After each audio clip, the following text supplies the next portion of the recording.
അരിയിൽ Shukkur case CPM-ന് അടുത്ത തിരിച്ചടി. തദ്ദേശ തെരഞ്ഞെടുപ്പ് പടിവാതിലിൽ എത്തി നിൽക്കവേ ഷുക്കൂർ വധക്കേസിൽ P ജയരാജനും TV രാജേഷും വിചാരണ നേരിടണമെന്ന ഉത്തരവ് എന്തായാലും CPM-നെ പ്രതിരോധത്തിലാക്കും.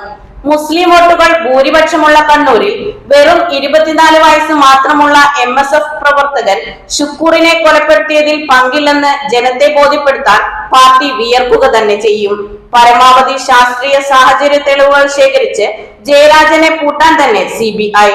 തദ്ദേശ നിയമസഭാ തെരഞ്ഞെടുപ്പുകൾ വരാനിരിക്കെയാണ് അരിയിൽ ഷുക്കൂർ വധക്കേസിൽ കുറ്റവിമുക്തരാക്കണമെന്നാവശ്യപ്പെട്ട് പ്രതികളായ P ജയരാജൻ, TV രാജേഷ് എന്നിവർ നൽകിയ ഹർജികൾ കോടതി തള്ളിയത്. ഇരു നേതാക്കളും ഇനി വിചാരണ നേരിടണം. MSF പ്രവർത്തകനായിരുന്ന ഷുക്കൂറിന്റെ കൊലപാതകത്തിൽ ജയരാജനും രാജേഷും പ്രതിസ്ഥാനത്തുള്ളത്. 34 പ്രതികളാണ് ആകെയുള്ളത്. 2012 ഫെബ്രുവരി 20-ന് കണ്ണപുരം കീഴറയിലായിരുന്നു 24 വയസ്സ് മാത്രം പ്രായമുള്ള അരിയിൽ ഷുക്കൂറിനെ CPM-കാർ പരസ്യ വിചാരണ നടത്തിയ ശേഷം കൊലപ്പെടുത്തിയതെന്നാണ് കേസ്. ആദ്യ അന്വേഷണ സംഘത്തിന്റെ പ്രതിപട്ടികയിൽ ഇപ്പോഴത്തെ CPM സംസ്ഥാന സെക്രട്ടറി MV ഗോവിന്ദന്റെ മകൻ ശ്യാംജിത്ത്, തളിപ്പറമ്പ് നഗരസഭ മുൻ ചെയർമാൻ രവിയുടെ മകൻ ബിജുമോൻ എന്നിവരടക്കം 18 പേരാണ് ഉണ്ടായിരുന്നത്. ഇതിൽ ബിജുമോൻ ഉൾപ്പെടെ 8 പ്രതികൾ കണ്ണൂർ കോടതിയിൽ കീഴടങ്ങി. ഗൂഢാലോചനയുടെ അന്വേഷണത്തിൽ CPM ലോക്കൽ കമ്മിറ്റി സെക്രട്ടറി വേണുവും DYFI നേതാക്കളും പിന്നാലെ അറസ്റ്റിലുമായി. ഷുക്കൂറിനെ കൊല്ലാൻ ഉപയോഗിച്ച കത്തി കണ്ടെത്തിയത് CPM ബ്രാഞ്ച് സെക്രട്ടറി സജിത്തിന്റെ ബൈക്കിന്റെ ടൂൾ ബോക്സിൽ നിന്നായിരുന്നു. ജയരാജനെയും രാജേഷിനെയും ചോദ്യം ചെയ്തതിന് പിന്നാലെ തളിപ്പറമ്പിലെ ഏരിയ സെക്രട്ടറി P വാസുദേവൻ, തളിപ്പറമ്പ് നഗരസഭാ വൈസ് ചെയർമാനായിരുന്ന K മുരളീധരൻ എന്നിവരെയും അന്വേഷണ സംഘം ചോദ്യം ചെയ്തു. പിന്നാലെ CPM ജില്ലാ കമ്മിറ്റി അംഗം K ബാലകൃഷ്ണനിൽ നിന്നും മൊഴിയെടുത്തു. പിന്നാലെ DYFI നേതാവ് AV ബാബുവും അറസ്റ്റിലായി. മൊഴികളും സാഹചര്യ തെളിവുകളും എതിരായതോടെ P ജയരാജനെ അറസ്റ്റ് ചെയ്തു. വ്യാപക അക്രമങ്ങൾ ഇതേ തുടർന്നുണ്ടായി. പിന്നാലെ TV രാജേഷ് കണ്ണൂർ കോടതിയിൽ കീഴടങ്ങി. 2016 ഫെബ്രുവരിയിലാണ് ജസ്റ്റിസ് B കമാൽ പാഷ അന്വേഷണം CBIക്ക് വിട്ടത്. 2019 ഫെബ്രുവരിയിൽ P ജയരാജനും രാജേഷിനുമെതിരെ കൊലക്കുറ്റം ചുമത്തി CBI കുറ്റപത്രം സമർപ്പിക്കുകയും ചെയ്തു. കുറ്റവിമുക്തരാക്കണമെന്നാവശ്യപ്പെട്ട് CPM നേതാക്കൾ നൽകിയ ഹർജി തീർപ്പാക്കും മുമ്പ് തന്റെ വാദം കൂടി കേൾക്കണമെന്ന ഷുക്കൂറിന്റെ ഉമ്മ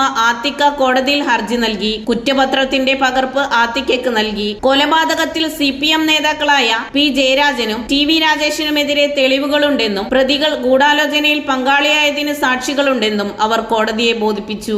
28 മുതൽ 33 വരെ പ്രതികൾ ചേർന്നാണ് ഗൂഢാലോചന നടത്തിയതെന്ന് കുറ്റപത്രത്തിൽ തെളിവുണ്ട്. അതിനാൽ വിടുതൽ ഹർജി തള്ളണമെന്നും ഷുക്കൂറിന്റെ മാതാവ് ആവശ്യപ്പെട്ടു. കൊലപാതകത്തിൽ പങ്കുണ്ടെന്നതിൽ പ്രഥമദൃഷ്ട്യാ തെളിവില്ലെന്ന് ചൂണ്ടിക്കാട്ടിയാണ് P ജയരാജൻ, TV രാജേഷ് എന്നിവർ വിടുതൽ ഹർജി നൽകിയിരുന്നത്. CBI ഇതിനെ എതിർക്കുകയും ചെയ്തു. കാറിന് കല്ലെറിഞ്ഞു എന്ന ആരോപണത്തെ തുടർന്നാണ് ഷുക്കൂറിനെ വധിക്കാനുള്ള പ്രേരണ ജയരാജനും രാജേഷിനും ഉണ്ടായിരുന്നതെന്നും അതിനായി പ്രാദേശിക നേതാക്കളുമായി ചേർന്ന് ഗൂഢാലോചന നടത്തിയതെന്നുമാണ് ആത്തിക്ക ഹർജിയിൽ ചൂണ്ടിക്കാട്ടിയത്. ഇത് അംഗീകരിച്ചാണ് ജയരാജിന്റെയും രാജേഷിന്റെയും ഹർജി തള്ളി വിചാരണ നേരിടാൻ കോടതി ഉത്തരവിട്ടത്.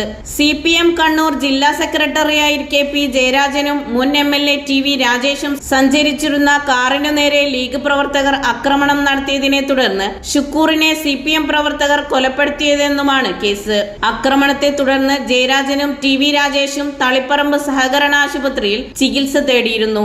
ഇതിനിടെ ഷുക്കൂറിനെ പിടികൂടിയ CPM പ്രവർത്തകർ ഇയാളുടെ ചിത്രമെടുത്ത് നേതാക്കൾക്കൊപ്പം ആശുപത്രിയിലുണ്ടായിരുന്ന പാർട്ടി പ്രവർത്തകർക്ക് മൊബൈലിൽ അയച്ചുകൊടുത്ത് ആളെ ഉറപ്പുവരുത്തിയെന്നും തുടർന്ന് കീഴാറയിലെ പാടത്തിട്ട് കുത്തിക്കൊന്നെന്നുമാണ് കേസ്. പോലീസ് അന്വേഷണം ഫലപ്രദമെന്നാരോപിച്ച് മാതാവ് ആത്തിക്ക നൽകിയ ഹർജിയിൽ ഹൈക്കോടതിയാണ് CBI അന്വേഷണത്തിന് ഉത്തരവിട്ടത്. CBI കോടതിയിൽ വിചാരണ നടപടികൾ പുരോഗമിക്കുന്നതിനിടെയാണ് പ്രതികൾ വിടുതൽ ഹർജി നൽകിയത്. ന്യൂസ് 99 മലപ്പുറം.